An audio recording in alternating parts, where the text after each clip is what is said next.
Viu l'estiu comprant al poble és l'eslògan que agafa enguany la campanya estiuenca de l'Associació de Comerciants i Empresaris de la Selva, l'AES, una iniciativa que any rere any ha anat reinventant-se per tal de mantenir alt el llistó de l'originalitat i complir el principal objectiu que es planteja, dinamitzar i promocionar el comerç local i de proximitat.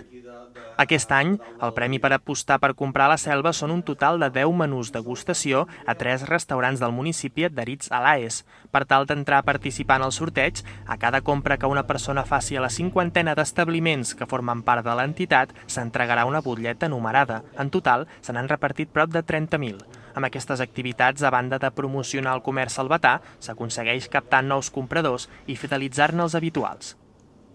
Amb això el que es pretén és fidelitzar ja els clients que ja tenen els botiguers, però també s'intenta és captar nous clients, sobretot tenim en compte que a la Selva hi ha una part important dels habitants que són nouvinguts, que diem que són vinguts d'altres poblacions, i és important que també sàpiguen que hi ha comerços de tots els sectors i que hi ha vegades que no cal agafar el cotxe i poden quedar-se a comprar aquí a la Selva del Camp. La campanya, que s'ha engegat aquesta primera setmana de juliol, s'allargarà durant tot el mes d'agost i fins al 9 de setembre. Aquell mateix dia es durà a terme el sorteig en directe des de Canal Camp i Ràdio La Selva, a càrrec de representants de l'AES.